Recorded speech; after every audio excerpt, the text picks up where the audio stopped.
ಹಿಂದೂಗಳು ಮುಸಲ್ಮಾನರು ಒಟ್ಟಿಗೆ ಇರೋದಕ್ಕೆ ಸಾಧ್ಯವೇ ಇಲ್ಲ. ಅವರು ಇಡೀ ಪ್ರಪಂಚವನ್ನ ದಾರುಲ್ ಹರ್ಬ್, ದಾರುಲ್ ಇಸ್ಲಾಂ ಅಂತ ವಿಭಾಗ ಮಾಡ್ತಾರೆ. ನೀವು ಪ್ರಪಂಚವನ್ನ ಹಾಗೆ ಮಾಡ್ತೀರಾ?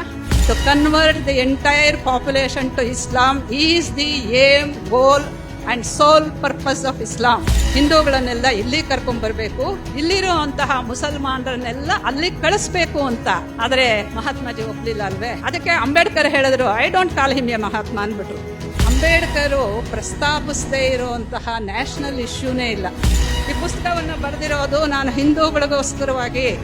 I like him, I admire him, I respect him for his originality and also his strength of character and courage. ಇದಕ್ಕೋಸ್ಕರ ನನಗೆ ಅಂಬೇಡ್ಕರ್ ಬಹಳ ಮೆಚ್ಚುಗೆ ಆಗ್ತಾರೆ. ಅವರು ನಿತ್ಯ ನಮಸ್ಕಾರ ಮಾಡ್ತೀನಿ ನಾನು.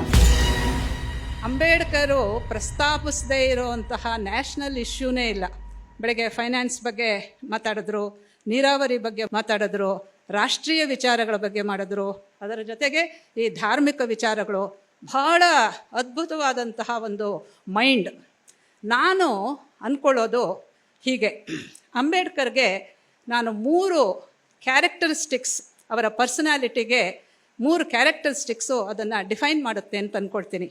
ಒಂದು ಕ್ಲಾರಿಟಿ, ಇನ್ನೊಂದು ಕ್ಲಾರಿಟಿ, ಒಂದು ಕರೇಜ್, ಒಂದು ಮತ್ತೊಂದು ಯಾವುದು ಅಂತ ಹೇಳಿದ್ರೆ ಫಾರ್ ಸೈಟೆಡ್ನೆಸ್. ನೋಡಿ, ಲೀಡರ್ಸ್ ಆಗೋರಿಗೆ ಇವತ್ತವರು ಲೀಡರ್ ಆಗಿ ಉಳ್ಕೊಂಡಿದ್ದಾರೆ. ಇವತ್ತು ಕೂಡ ನಾವು ಅವರ ಕೃತಿಗಳನ್ನು ಕುರಿತು ಇಷ್ಟೆಲ್ಲ ಮಾತಾಡ್ತೀವಿ. ಇದಕ್ಕೆ ಕಾರಣ ಏನು ಅಂತ ಹೇಳಿದ್ರೆ, ಫಾರ್ ಸೈಟೆಡ್ನೆಸ್ಸಿಂದ ಯಾರು ಕೆಲಸ ಮಾಡಿರ್ತಾರೆ, ಹೇಳಿರ್ತಾರೆ, ಬರೆದಿರ್ತಾರೆ, ಅಂಥವರನ್ನೇ ಸಮಾಜ ಯಾವ ಕಾಲದಲ್ಲೂ ಕೂಡ ಒಪ್ಕೊಳ್ಳೋದಕ್ಕೆ ಸಾಧ್ಯವಾಗೋದು.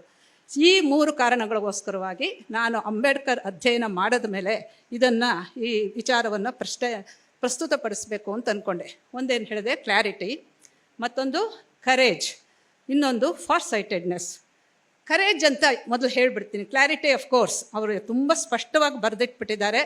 ಯಾವುದೇ ವಿಚಾರವನ್ನು ಕೂಡ ಅವರು ಒಂದು ಸಂದೇಹಕ್ಕೆ ಕೊಟ್ಟಿಲ್ಲ, ಅವಕಾಶ ಮಾಡಿಕೊಟ್ಟಿಲ್ಲ.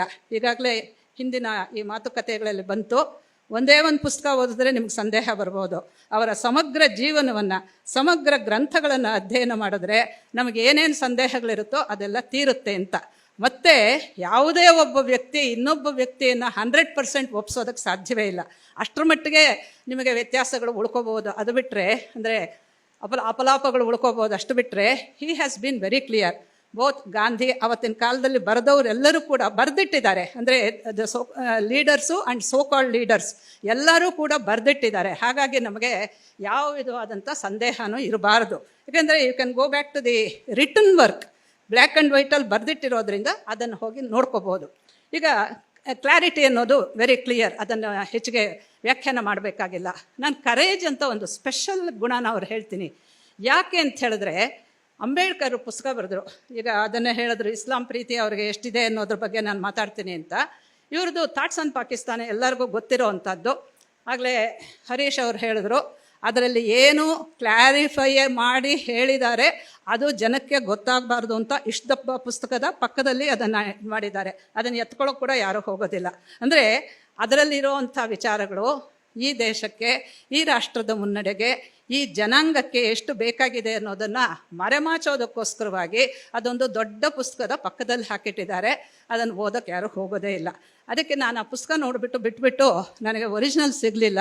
I got a xerox copy of 480 pages ಪುಸ್ತಕ, 380 pages ಪುಸ್ತಕ. ನಾನು ರಾಯಲ್ ಸೈಜಲ್ಲಿರೋದನ್ನು ಜೆರಾಕ್ಸ್ ಕಾಪಿ ತೊಗೊಂಡು ಇಂಗ್ಲೀಷ್ನೇ ಓದಿ ಅದನ್ನು ಅನುವಾದ ಮಾಡಿದ್ದೀನಿ. ನಾನು ಅನುವಾದ ಅಂದರೆ ಪೂರ್ತಿ ಮಾಡೋಕ್ಕೆ ಸಾಧ್ಯವಿಲ್ಲ, ಅವತ್ತಿನ ವಿಚಾರಗಳು ನಮಗೆ ಬೇಕಾಗಿಲ್ಲ.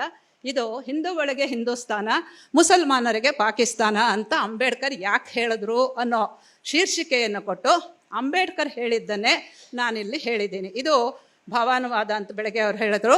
ಭಾವಾನುವಾದವೂ ಹೌದು, ಸಂಗ್ರಹ ಅನುವಾದ. ಯಾಕೆಂದರೆ ಅದು ತುಂಬ ದೊಡ್ಡದು. ಅದನ್ನು ಪ್ರಿಂಟ್ ಮಾಡೋರು ಇವಾಗಿಲ್ಲ, ಅಷ್ಟು ದೊಡ್ಡ ಪುಸ್ತಕನ ಕನ್ನಡದಲ್ಲಿ. ಅದಕ್ಕೋಸ್ಕರ ನಾನು ಸಂಗ್ರಹವಾಗಿ, ಮುಖ್ಯವಾಗಿ ಅವ್ರು ಏನು ಹೇಳಿದ್ದಾರೆ ಅನ್ನೋದನ್ನು ಅಲ್ಲಿ ಮಾಡಿದ್ದೀನಿ. ಇಲ್ಲಿ ಕರೇಜ್ ಅನ್ನೋದಕ್ಕೆ ಇದನ್ನು ತಗೊಳ್ತಾ ಇದ್ದೀನಿ. ಅವರು ತುಂಬ ಸ್ಪಷ್ಟವಾಗಿ ಹೇಳಿಬಿಟ್ರು. ಶ್ರೀನಿವಾಸ್ ಹೇಳಿದ್ರು ಬೆಳಗ್ಗೆ ಏನಂತ, ಅವರು he is the only leader who advocated population exchange. ಈ ಪಾಪ್ಯುಲೇಷನ್ ಎಕ್ಸ್ಚೇಂಜ್ ಬಗ್ಗೆ ಅವರು ಯಾಕೆ ಏನು ಹೇಳ್ತಾರೆ, ಎಷ್ಟು ವಿಸ್ತಾರವಾಗಿ ಅದನ್ನು ಡೀಲ್ ಮಾಡಿದ್ದಾರೆ ಅನ್ನೋದನ್ನು ಪುಸ್ತಕ ಓದಿ. ನನಗೆ ಸಿಕ್ಕಿರೋದು 15-20 ನಿಮಿಷ ಆದ್ದರಿಂದ ಎಲ್ಲವನ್ನೂ ನಾನು ಹೇಳೋದಿಲ್ಲ, ಮುಖ್ಯವಾದ್ದನ್ನು ಹೇಳ್ತೀನಿ. ಇವರು ಅಂದರೆ ಮುಸಲ್ಮಾನರು ಅಲ್ಲಿಗೆ ಹೋಗಬೇಕು. See he is also a person who clarified that India has to be separated. ಇದು ನೋಡಿ, ಅವತ್ತಿನ ಕಾಲದ ಎಲ್ಲ ಲೀಡರ್ಸು ಕೂಡ ತುಂಬ ಭಾವುಕರಾಗಿದ್ದರು, ನಮ್ಮ ದೇಶನ ವಿಭಾಗ ಮಾಡೋದಕ್ಕೆ ಸಾಧ್ಯವಿಲ್ಲ ಅಂತ. ಆದರೆ ಅದಕ್ಕೆ ತುಂಬ ಲಾಜಿಕಲ್ ಆನ್ಸರ್ಸ್ ಕೊಡ್ತಾರೆ ಅವರು. ಅಲ್ರಿ 1837 ಬರ್ಮಾ ಬೇರೆ ಹೋದಾಗ ನೀವು ಯಾರು ಏನು ಮಾಡಿದ್ರಿ ಅಂತ ಕೇಳ್ತಾರೆ. ಹೀಗೆ ಅಂದರೆ ಈ ದೇಶ, ನೀವು ಚಂದ್ರಗುಪ್ತ ಮೌರ್ಯನ ಸಾಮ್ರಾಜ್ಯದ ಚಿತ್ರಗಳನ್ನು ನೋಡಿದ್ದೀರಿ. ಅಲ್ಲೆಲ್ಲಿಂದ ಕಾರಂ ಕೂರಂ ಆ ಕಡೆಯಿಂದ ಹೋಗ್ಬಿಟ್ಟು ಈ ಕಡೆವರೆಗೂ ಹಿಂಗೆ ಇಡೀ ಕಾಳಿದಾಸ ಹೇಳ್ತಾನಲ್ಲ, ಭೂಮ್ಯ ಇವ ಮಾನದಂಡ ಅಂತ, ಅಷ್ಟರ ಮಟ್ಟಿಗಿದೆ. ಅಂಥದ್ದು ಇವಾಗ ಹಿಂಗೆ ಗುಬ್ಬಚ್ಚಿ ಥರ ಆಗ್ತಾ ಇದೆಯಲ್ಲ, ಇಲ್ಲೊಂದು ಸಂಧಿ ಎಲ್ಲ ಹಾಕ್ಕೊಂಡು ಏನಿದು ಅಂತ. ಅಂದರೆ ಅನೇಕ ಸಂದರ್ಭಗಳಲ್ಲಿ ಭಾರತದ ಭೂಭಾಗ ಹೋಗಿದೆ. ಇವಾಗ ಮತ್ತೆ ಇದಾಗ್ತಿದೆ ಅಂತ ಹೇಳಿದ್ರೆ ಯಾತಕ್ಕೆ ಬೇಜಾರು ಮಾಡ್ಕೋತೀರಾ ಅಂತ ಕೇಳ್ತಾರೆ, ಆ ಪುಸ್ತಕದಲ್ಲಿ ಕೇಳ್ತಾರೆ. ಅದನ್ನು ಕೇಳೋದಕ್ಕೆ ಅವರು ಒಂದು ಲಾಜಿಕ್ ಪ್ರೆಸೆಂಟ್ ಮಾಡ್ತಾರೆ. ಏನು ಅಂತ ಹೇಳಿದ್ರೆ, ಅವರು ನೋಡಿ, ನಾನು ಓದಿರೋದ್ರಲ್ಲಿ ಆವಾಗಿನ ಕಾಲಕ್ಕೆ ಅಂಬೇಡ್ಕರ್ ಅಷ್ಟು ಈ ಕಂಪ್ಯಾರಿಟಿವ್ ಸ್ಟಡಿ ಮಾಡಿದಂಥವರು, ಹಿಂದೂ ಸೊಸೈಟಿ ಏನು ಮತ್ತು ಮುಸಲ್ಮಾನ್ ಸೊಸೈಟಿ ಏನು, ಇವರ ಮೈಂಡ್ ಏನು, ಇವರ ಥಾಟ್ ಏನು, ಇವರ ವರ್ಲ್ಡ್ ವ್ಯೂ ಏನು, ಅಂದರೆ ಇವರು ಪ್ರಪಂಚನ ಹೇಗೆ ನೋಡ್ತಾರೆ, ಅವ್ರು ಹೇಗೆ ನೋಡ್ತಾರೆ, ಇದನ್ನು ಸುಸ್ಪಷ್ಟವಾಗಿ ಓದಿ ಅದಕ್ಕೆ ಬೇರೆ ಬೇರೆ ಆಥರ್ಸು ಪ್ರಪಂಚದಲ್ಲಿ ಯಾರ್ಯಾರು ಇದನ್ನು ಬರೆದಿದ್ದಾರೆ ಅದರದ್ದೆಲ್ಲನೂ ತೊಗೊಂಡು ಬಂದು ಅದಕ್ಕೆ ಪುಷ್ಟಿಯನ್ನು ಒದಗಿಸಿ ಅತ್ಯಂತ ನಿಖರವಾಗಿ ಬರೆದಿಟ್ಟವರು ಅಂದರೆ ಅಂಬೇಡ್ಕರ್. ನಿಖರವಾಗಿ ಹೇಳಿದವರು, ತುಂಬ ಕ್ಲಾರಿಟಿ. ಈಗ ಯಾವ ಸಮಯದಲ್ಲಿ ಹೇಳಿದ್ರು ಅಂತ ಹೇಳಿದ್ರೆ ಅದು ಒಂದು, ಏನು ಹೇಳಿದ್ರು ಅನ್ನೋದು, ನಿಖರವಾಗಿ ಏನು ಹೇಳಿದ್ರು ಅಂದರೆ ಹಿಂದೂಗಳು ಮುಸಲ್ಮಾನರು ಒಟ್ಟಿಗೆ ಇರೋದಕ್ಕೆ ಸಾಧ್ಯವೇ ಇಲ್ಲ. ಇದು ಇವತ್ತು ಏನಾಗ್ತಿದೆ, ನಿಮಗೆ ಏನಾಗ್ತಿದೆ, ವಕ್ಫ್ ಬೋರ್ಡ್, ಇಡೀ ಪ್ರಪಂಚನೇ, ಇಡೀ ಭಾರತನೇ, ಪಾರ್ಲಿಮೆಂಟು ನಿಮ್ಮದೇ, ವಿಧಾನಸೌಧನೂ ನಿಮ್ಮದೇ, ಇದು ರಾಮ ಮಂದಿರನೂ ನಿಮ್ಮದೇ. ಇಂಥದ್ದಾಗತ್ತೆ. ಯಾಕೆ ಅಂತ ಹೇಳಿದ್ರೆ ನಾನು ಸ್ಪಷ್ಟವಾಗಿ ಹೇಳ್ತಿದ್ದೇನೆ, ಅಂಬೇಡ್ಕರ್ ಮಾತನ್ನು ನಾನು ಹೇಳ್ತಾ ಇದ್ದೇನೆ. ನಾನು ಇದರಲ್ಲಿ ಇಂಟ್ರೊಡಕ್ಷನಲ್ಲಿ ಒಂದು ಮಾತು ಹೇಳಿದೆ, ಸಂಸ್ಕೃತದಲ್ಲಿ ಒಂದು ಮಾತಿದೆ, ನಾಮೂಲಂ ಲಿಖ್ಯತೆ ಕಿಂಚಿತ್ ಅಂತ. ಯಾವುದೋ ಪುಸ್ತಕವನ್ನು ನೀವು ಕುರಿತು ಬರೀತಾ ಇರಬೇಕಾದ್ರೆ ಪ್ರತಿಜ್ಞೆ ಮಾಡ್ತೀವಿ ನಾವು, ಒಂದು ಸೆಲ್ಫ್ ಸರ್ಟಿಫಿಕೇಟ್ ಕೊಟ್ಕೊಳ್ತೀವಿ, ಏನಂದರೆ ಅಲ್ಲಿಲ್ಲದೆ ಇರೋದನ್ನು ನಾನೇನು ಬರೆಯಲ್ಲ ಅಂತ. ಆ ಸರ್ಟಿಫಿಕೇಟ್ ನಾನು ಇದರಲ್ಲಿ ಕೊಟ್ಟಿದ್ದೀನಿ. ಸೊ ಅವ್ರು ಹೇಳಿರೋದನ್ನು ಹೇಳ್ತಾ ಇದ್ದೇನೆ. ಮುಸಲ್ಮಾನರು ದೇ ಆರ್ ಎಕ್ಸ್ಕ್ಲೂಸಿವಿಸ್, ಅಂದರೆ ಅವರಿಗೆ ತಮ್ಮದನ್ನು ಬಿಟ್ಟರೆ ಬೇರೆ ಪ್ರಪಂಚ ಇಲ್ಲ. ಅವರಲ್ಲಿ ಎಷ್ಟಾದರೂ ದೋಷಗಳಿರಬಹುದು, ಆದರೆ ಅವರು ಅಲ್ಲಾನ ಅತ್ಯಂತ ಪ್ರಿಯಪುತ್ರರು, ಪ್ರಪಂಚ ಎಲ್ಲ ಅವರಿಗೆ ಸೇರಿದ್ದು. ಆಮೇಲೆ ಇದೆಲ್ಲ ನಮಗೆ ಇವಾಗ ಗೊತ್ತಿದೆ. 2 ಪದಗಳಂತೂ ಹೇಳಿದ್ರೆ ನಿಮಗೂ ಗೊತ್ತಾಗ್ಬಿಡುತ್ತೆ. ಅವರು ಇಡೀ ಪ್ರಪಂಚವನ್ನು ದಾರುಲ್ ಹರ್ಬ್, ದಾರುಲ್ ಇಸ್ಲಾಂ ಅಂತ ವಿಭಾಗ ಮಾಡ್ತಾರೆ. ನೀವು ಪ್ರಪಂಚವನ್ನು ಹಾಗೆ ಮಾಡ್ತೀರಾ? ಏನು ಕುಟುಂಬ, ಏನು ವಸುದೈವ ಕುಟುಂಬಕಂ, ಅದ್ರ ಬಗ್ಗೆ ನಂದು ಸೆಪರೇಟ್ ಅಭಿಪ್ರಾಯಗಳಿದೆ, ಅದನ್ನು ಆಮೇಲೆ ಹೇಳ್ತೀನಿ, ಈಗ ಸಮಯ ಇಲ್ಲ. ಅದು ಇಲ್ಲವೇ ಇಲ್ಲ. ವಸುದೈವ ಕುಟುಂಬಕಂ ಅದೊಂದು ಭ್ರಾಮಕ ಕಲ್ಪನೆ, ಅದಿರಲಿ. ಸೊ ಇವರು ಪ್ರಪಂಚನ 2 ಮಾಡಿದ್ದಾರೆ. ಎಲ್ಲಿ ಮುಸಲ್ಮಾನರು ದೊಡ್ಡ ಪೊಸಿಷನ್ನಲ್ಲಿರ್ತಾರೆ, ಬೇರೆಯವರನ್ನು ಆಳ್ತಾ ಇರ್ತಾರೆ, ಅದು ದಾರುಲ್ ಇಸ್ಲಾಂ. ಮಿಕ್ಕಿದ್ದ ಜಾಗಗಳೆಲ್ಲ ದಾರುಲ್ ಹರ್ಬ್. ಬರೀ ಅಷ್ಟೇ ವಿಭಾಗ ಅಲ್ಲ, ಆ ದಾರುಲ್ ಹರ್ಬನ್ನು ದಾರುಲ್ ಇಸ್ಲಾಂ ಮಾಡೋದು ಇವರ ಕರ್ತವ್ಯ. ಯಾರ್ಯಾರು ನಾನ್ ಮುಸ್ಲಿಮ್ಸ್ ಇರ್ತಾರೆ ಅವರನ್ನು ಏನಕೇನ ಪ್ರಕಾರೇಣ ಬೆಗ್ಬಾರೋ ಆಸ್ಟ್ರೇಲಿಯನ್ ಏನೋ ಹೇಳ್ತೀವಲ್ಲ, ಇಂಥ ಮೆಥಡ್ಸನ್ನು ಯೂಸ್ ಮಾಡಿಕೊಂಡು to convert the entire population to Islam is the aim, goal and sole purpose of Islam. ಇದನ್ನು ಅವ್ರು ಹೇಳ್ತಾರೆ, ಅಂಬೇಡ್ಕರ್ ಹೇಳ್ತಾರೆ. ಇಂಥ ಸಮಯದಲ್ಲಿ ಅವರು ಯಾವ ಸಮಯದಲ್ಲಿ ಹೇಳಿದ್ರು ಅನ್ನೋದು ಮುಖ್ಯ. ನಾನು ಕರೇಜ್ ಅನ್ನೋದಕ್ಕೆ ಪುಷ್ಟಿ ಕೊಡ್ತಾ ಇದ್ದೀನಿ. ಯಾರೂ ಹೇಳಿರಲಿಲ್ಲ, ಬೇರೆಯವರೆಲ್ಲ ಹೇಳ್ಕೊಂಡ್ರು, ಗೊಣಕ್ಕೊಂಡ್ರು. ಕರೇಜ್ ಯಾರು ಮುಂದೆ ಹೇಳಿದ್ರು? ನಮ್ಮ ಮಹಾತ್ಮರಿದ್ದಾರಲ್ಲ, ಅವರು ಅವಾಗ ಏನು ಮಾಡ್ತಾಯಿದ್ರು, 1920 ಈ ಖಿಲಾಫತ್ ಮೂಮೆಂಟ್ ಅಂತ ಆರಂಭ ಆಯ್ತಲ್ಲ, ಆವಾಗ ಅವ್ರ ಉದ್ದೇಶ ಏನಾಗಿತ್ತು ಅಂದರೆ ಮುಸಲ್ಮಾನರನ್ನೆಲ್ಲ ಕಾಂಗ್ರೆಸ್ಗೆ ಕರ್ಕೊಳ್ಳೋದು ಅನ್ನೋ ದೃಷ್ಟಿಯಿಂದ ಶುರು ಮಾಡಿದ್ರು. ಆದರೆ ಅದು ಯಾವ್ಯಾವ ಅಡ್ಡದಾರಿ ಹಿಡ್ಕೊಂಡು ಹೋಯ್ತು, ಯಾವ ದರಿದ್ರ ಸ್ಥಿತಿ ತಂತು ಅನ್ನೋದು ಅದು ಬೇರೆ ವಿಚಾರ. ಆದರೆ ಅಂಥ ಸಮಯದಲ್ಲಿ ಹಿಂದೂ ಮುಸ್ಲಿಂ ಯೂನಿಟಿ ಇಲ್ಲದೆ ಈ ದೇಶವನ್ನು ನಾವು ಸ್ವಾತಂತ್ರ್ಯ ಪಡ್ಕೊಳ್ಳೋಕ್ಕಾಗಲ್ಲ ಈ ದೇಶಕ್ಕೆ ಅಂತ ಗಾಂಧಿ ಸಾರಾಸಗಟಾಗಿ ಡಿಕ್ಲೇರ್ ಮಾಡ್ತಾಯಿದ್ರು. ಅಂಬೇಡ್ಕರು ಅಪಹಾಸ್ಯ ಮಾಡ್ತಾರೆ.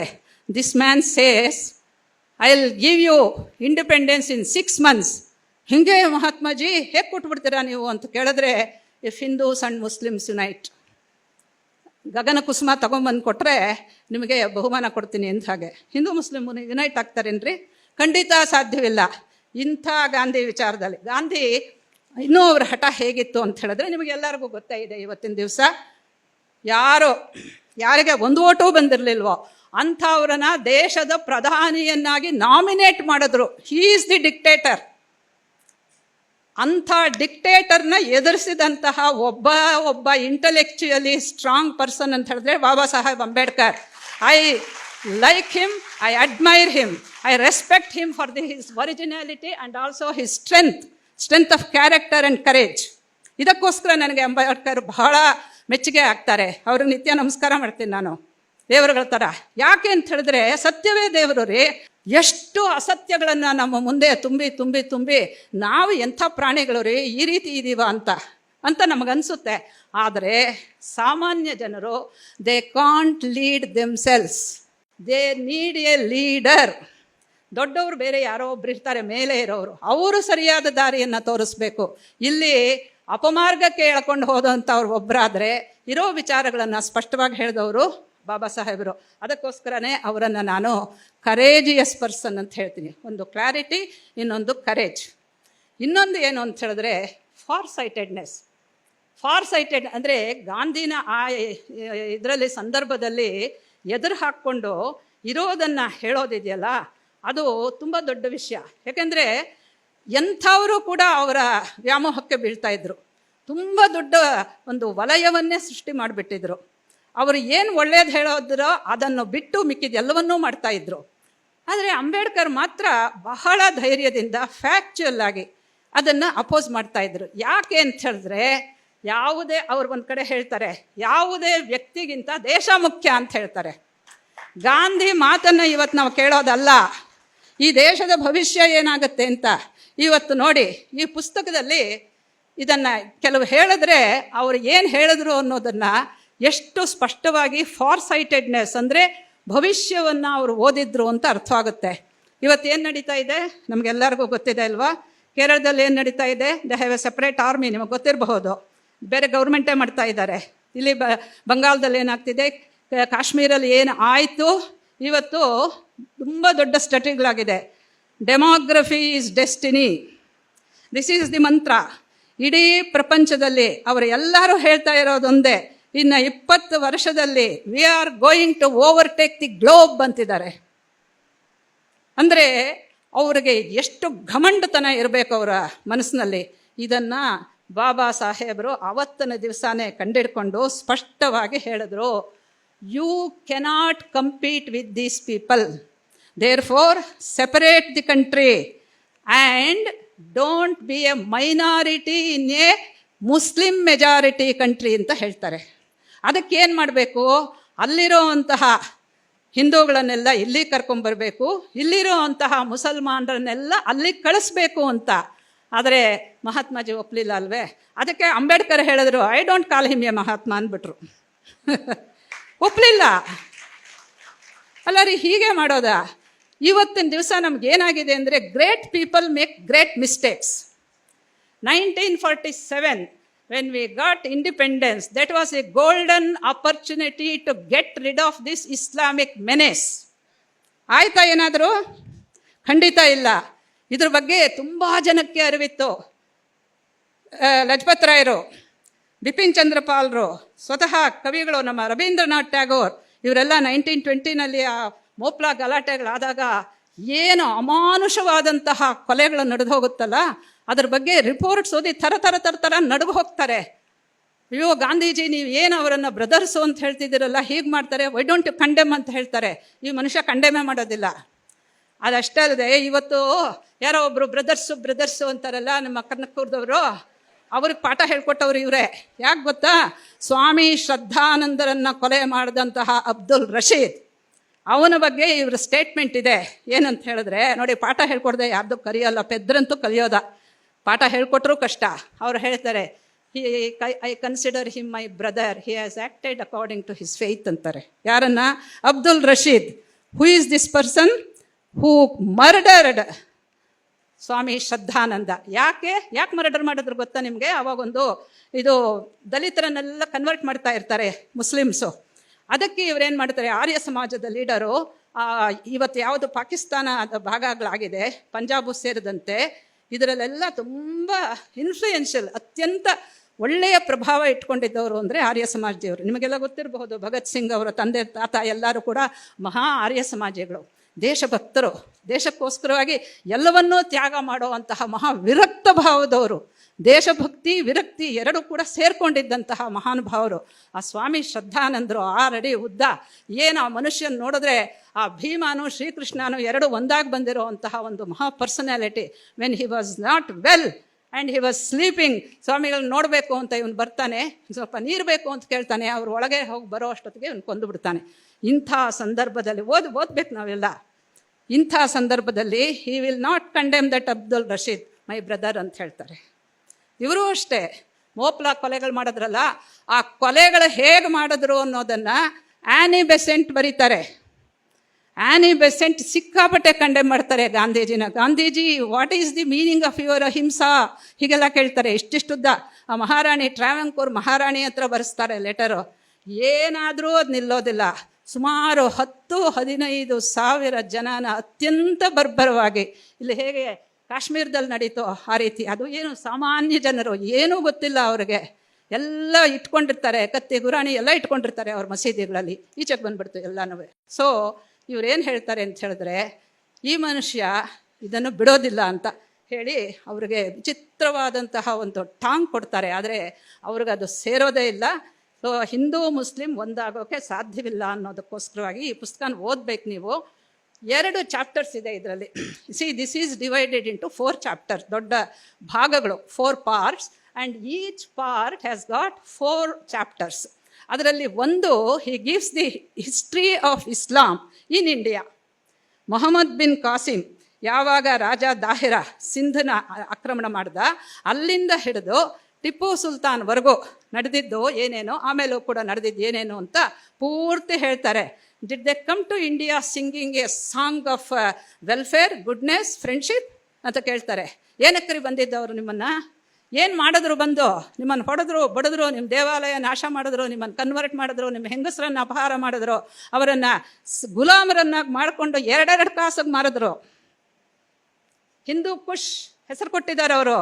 ಹಿಂದೂಗಳನ್ನು ಎಲ್ಲಿ ಹನನ ಮಾಡ್ತಾರೋ ಆ ಪ್ರದೇಶಕ್ಕೆ ಹಿಂದೂ ಕುಶ್. ಈ ಪ್ರಾಣಿಗಳಿದೆಯಲ್ಲ, ಪ್ರಾಣಿಗಳ ಥರ ಎಳ್ಕೊಂಡು ಹೋಗ್ತಾ ಇದ್ರು. ಎಷ್ಟೋ ಜನ ಮುಂದಕ್ಕೆ ಹೋಗದೆ ಅಲ್ಲೇ ಬಿದ್ದು ಸತ್ರು.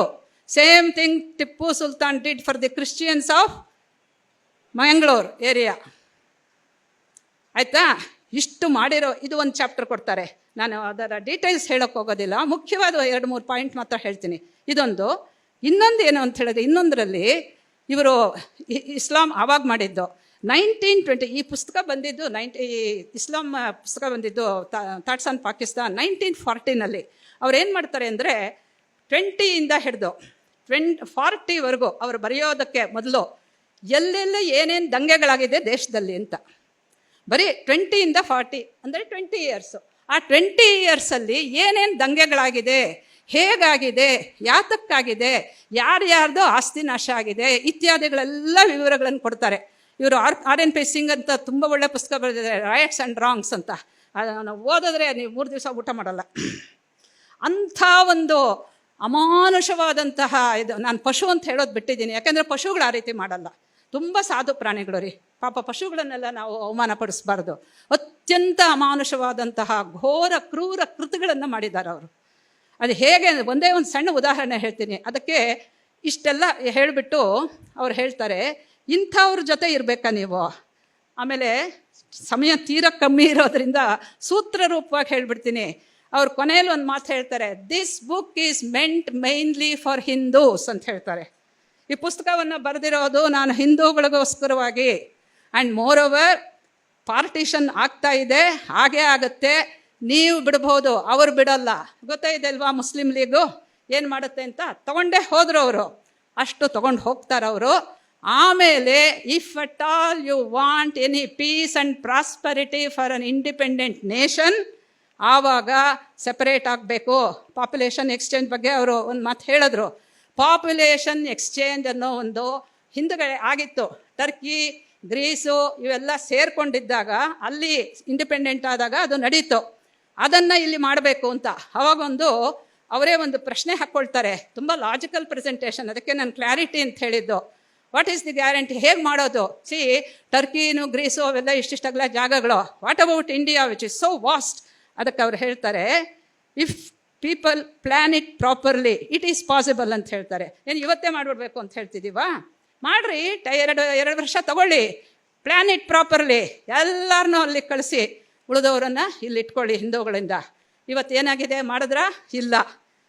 Great men make great mistakes and we are the people who are eating the bitter fruit of this utter people. ಎಂಥ ಪೀಪಲ್ಲು ಅದನ್ನು ಹೇಳಲ್ಲ ನಾನು. ಎಂಥ ಅನ್ಯಾಯ ರೀ ಇವತ್ತು. ಅವನು ವಾರಿಸ್ ಪಠಾನ್ ಅದು ನ್ಯಾಷನಲ್ ಟಿ ವಿಲಿ ಕೂತ್ಕೊಂಡು ಹೇಳ್ತಾಳೆ, once A work property all the time it is work property ಅಂತ ಹೇಳ್ತಾನೆ. ಅದನ್ನು ಹೇಳೋದಕ್ಕೆ ಅವಕಾಶ ಕೊಟ್ಟಿದ್ದೀವಲ್ಲ ನೀವು. ಅದೇ ಪಾಕಿಸ್ತಾನದ ಪಾರ್ಲಿಮೆಂಟಲ್ಲಿ ಒಬ್ಬ ಹಿಂದೂ ಅಪ್ಪಿತಪ್ಪಿ ಯಾವುದೋ ಒಂದು ಏರಿಯಾದಲ್ಲಿ ಅವನು ಇದಾಗಿದ್ದಾನೆ, ಏನು ಪಾರ್ಲಿಮೆಂಟಿಗೆ ಬಂದಿದ್ದಾನೆ ಮೆಂಬರ್ ಆಗಿ. ಅವನು ಗೋಳಾಡ್ತಿದ್ದಾನೆ, ನಮ್ಮ ಜನನ ಹಿಂದೂಗಳನ್ನು ಸಾಯಿಸ್ತಾ ಇದ್ದಾರೆ. 4 ವರ್ಷದ ಹುಡುಗಿನ 40 ವರ್ಷದವನು ಹೇಳ್ಕೊಂಡು ಹೋಗ್ತಾ ಇದ್ದಾನೆ, ಸ್ವಾಮಿ ತನ್ನ ತಪ್ಪಿಸಿ. ನೀವು ಅವತ್ತು ಪ್ಯಾಕ್ ಮಾಡ್ಕೊಂಡಿದ್ರಲ್ಲ ಅಲಿ ಜೊತೆ ಯಾರೋ ಪಂಡಿತರು, ಆ ಪಂಡಿತರು ಅಲಿನ ಕರೆದಾಗ, ಶೌಕತ್ ಅಲಿನ ಕರೆದಾಗ ಏನು ಮಾಡಿದ್ರು ಗೊತ್ತಾ?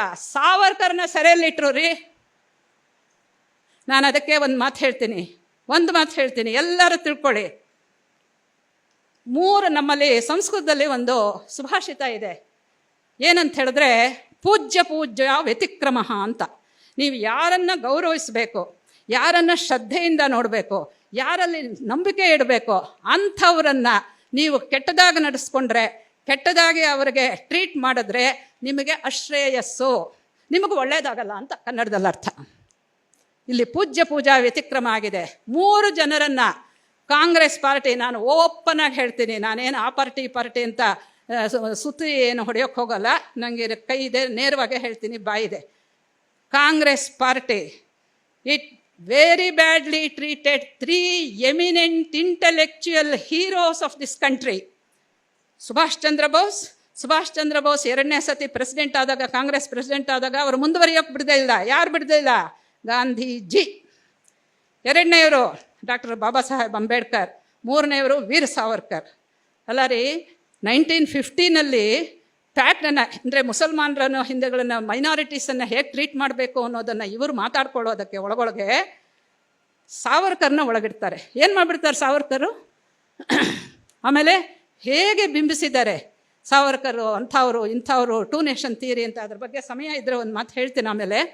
ಈ ರೀತಿಯಾಗಿ ಮಾಡಿ ಈ 3 ಜನ ಮಹಾತ್ಮರು ನಿಜವಾಗ್ಲೂ ಅಲ್ಲ ರೀ, ಜಗತ್ತಿನಲ್ಲಿ do you find any other parallel instance comparable to Subhash Chandra Bose?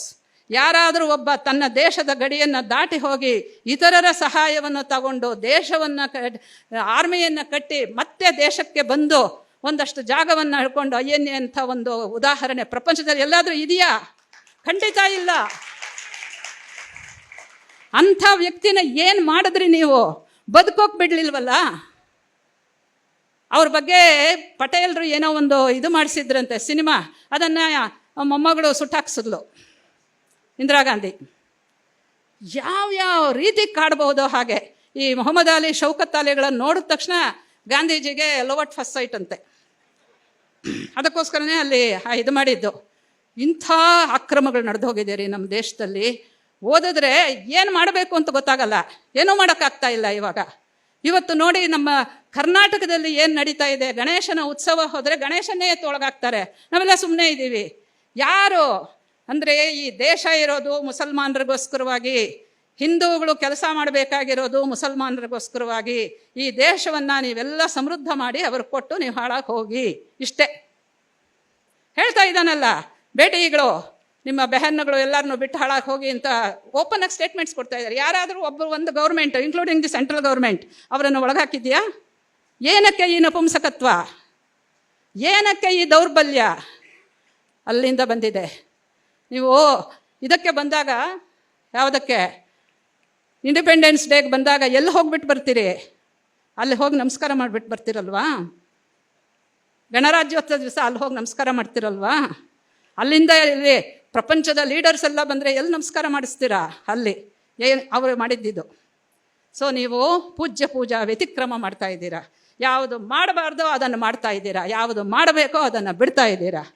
ಇದನ್ನು ಅಂಬೇಡ್ಕರು ತುಂಬ ಚೆನ್ನಾಗಿ, if you want a comparative study of the two societies. ಆಮೇಲೆ ಭಾರತ ಅಂತ ಹೇಳಿದ್ರೆ it is not just Hindu, ತುಂಬ ಒಳ್ಳೆ ಉದಾಹರಣೆಗಳಿದೆ. Unfortunately I don't have time. ನೋಡಿ, architects and builders of modern India ಅಂತ 1990ರಲ್ಲಿ ಈ ಪುಸ್ತಕ ಭವಾನ್ಸ್ ಜರ್ನಲಿಂದ ಪಬ್ಲಿಷ್ ಮಾಡಿದೆ. It's a small booklet. ಒಂದು 50 ಜನ ಸೋಕಾಲ್ಡ್ ಲೀಡರ್ಸ್ ಆಫ್ ನಮ್ಮ ದೇಶದಲ್ಲಿ, ಲೀಡರ್ಸ್ ಆ್ಯಂಡ್ ಸೋಕಾಲ್ಡ್ ಲೀಡರ್ಸ್ ಎರಡನ್ನೂ ಹೇಳ್ತೀನಿ ನಾನು. ಇವ್ರದ್ದೆಲ್ಲರದು ಒಂದು ಸ್ಮಾಲ್ ರೈಟಪ್ ಕೊಟ್ಟಿದ್ದಾರೆ. ಇದರಲ್ಲಿ ನೋಡ್ರಿ, ನೀವು ಒಪ್ಪುವಂಥ ಮಾತಾ ಇದು. ಸೈಯದ್ ಅಹಮದ್ ಖಾನ್ ಅಂತ. Syed Ahmad Khan is the father of Aligarh Muslim University, ಆಯಿತಾ? ಇವರು ಅಂಬೇಡ್ಕರ್, ನಾವು ಸಾವರ್ಕರ್ನ ಏನು ಹೇಳ್ತೀವಿ, 83 1966ವರೆಗೂ ಇದ್ದವರು ಅಲ್ವಾ ಅವರು ಸಾವರ್ಕರು. ಇವರು ಸತ್ತಿದ್ದೇ 1883ನಲ್ಲಿ. ಯಾರು? ಸೈಯದ್ ಅಹಮದ್ ಖಾನು. ಈ ಮನುಷ್ಯ ಆವಾಗಲೇ ಇದಕ್ಕೆ ಮುಸ್ಲಿಂ ಪಾರ್ಟಿಗೆ ಬೀಜಾರೋಪ ಮಾಡಿ ಎಲ್ಲ ಮಾಡಿ ಡಬಲ್ ನೇಷನ್ಸ್ ಆಗಬೇಕು ಈ ದೇಶ ಅಂತೆಲ್ಲ ಹೇಳಿ ಮಾಡ್ತಾರೆ. ಅವರನ್ನು ನೋಡಿ, ಅದರ ರೈಟಪ್ನಲ್ಲಿ ಈ ಮಾತನ್ನು ಕೊಡ್ತಾರೆ. He founded the Anglo-Oriental College in 1875, which grew into the Aligarh Muslim University in 1920. His emphasis on the backwardness of the Muslims, etc. ಎಲ್ಲ ಹೇಳಿಬಿಟ್ಟು, his efforts to improve their condition inevitably led to communalization of our political life and ultimately to the partition of India. ಅಂದರೆ ಪಾಕಿಸ್ತಾನದ ಜನಕ ಸೈಯದ್ ಅಹಮದ್ ಖಾನ್ ಇವರನ್ನು ಮೆಹತಾನವರೆಲ್ಲ ಕೆಟ್ಟದಾಗಿ ಬೈತಾರೆ, ಅಷ್ಟು ಕೆಟ್ಟದಾಗಿ ಮಾತಾಡ್ತಿದ್ರು ಇವರು.